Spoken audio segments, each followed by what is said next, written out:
Look left, ladies and gentlemen. MiG-29 about to break the sound barrier.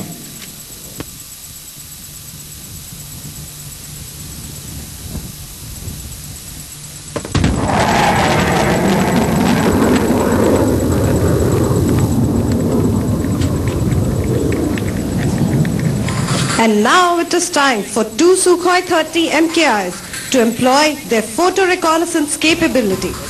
The valuable intelligence inputs achieved by such photo recce missions are used by our strike pilots to locate, identify and target the adversary. The aircraft will run in from your left at a height of 150 meters to obtain a clear picture of the grandstand where you are seated. Please look left for two Su-30s running in from your left, flown by Squadron Leader Issar and Squadron Leader Santosh of 24 Squadron, the Hawks.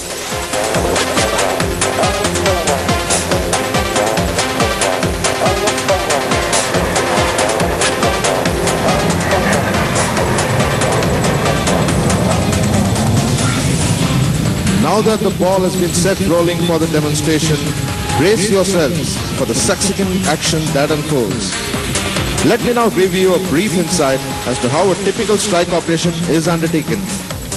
The information gleaned from reconnaissance and intelligence missions forms the basis for identification of targets. And as soon as targets are allotted, the routes, heights and speeds are worked out. And within no time, the strike packages get airborne. The first formation comprises a Jaguar and two MiG-21s, followed by a MiG-27 with two Mirages. And finally, we have a MiG-29 with two MiG-21 Bisons bringing up the rear, symbolizing a fighter sweep mission in buddy mode. The ingress height for this package is 150 meters, flying at speeds in excess of 600 kilometers an hour.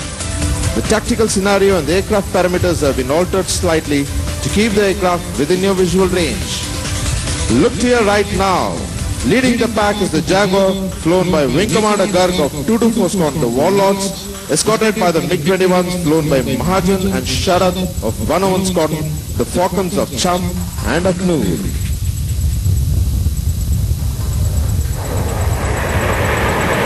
Seconds behind in a wing formation, one MiG-27 flown by Verma, escorted by Trix and Yadav in the Mirages of 7 Squadron.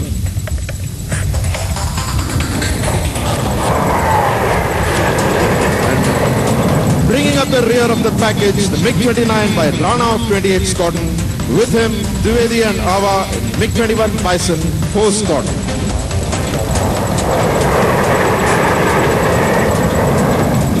Air bases are vital targets for offensive air attacks.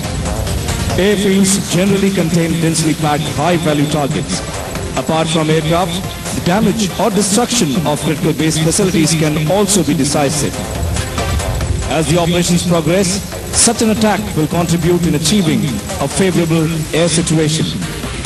With this aim in mind, two Sukhois of 30 Squadron are approaching the adversary's runway, depicted by target number 1 onto your left at 10 o'clock, carrying 4 Betab runway denial bombs each. These bombs are capable of destroying hardened structures such as runways and concrete shelters.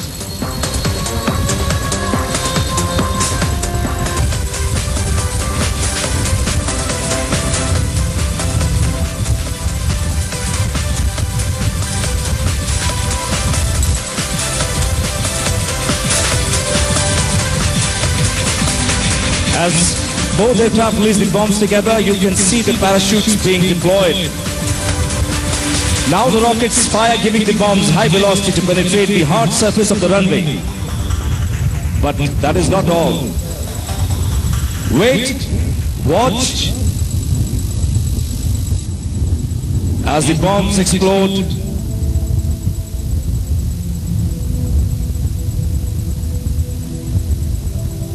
Now, creating upheavals on the runway surface, rendering it unusable for extended periods. Look at target number 2 on your right, 2 o'clock, depicting a hangar. Attacking this will be two MiG-21s of 101 Squadron. The aircraft are equipped with two S-24 each, which is a large rocket of 240mm caliber.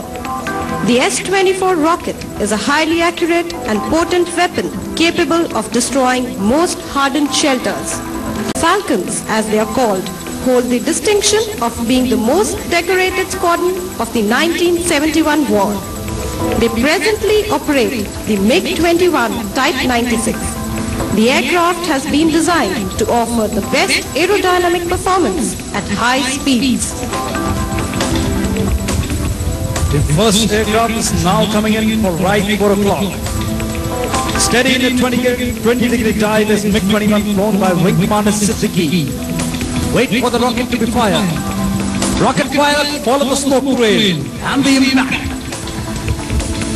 Just to make sure, there comes his wingman, Squadron Leader Zakaria, from the same direction.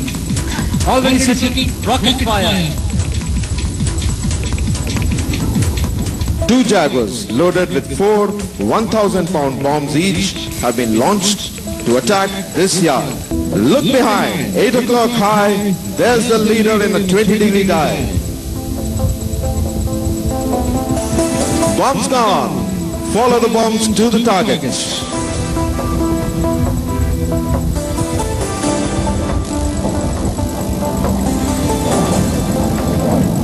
Look again, same direction.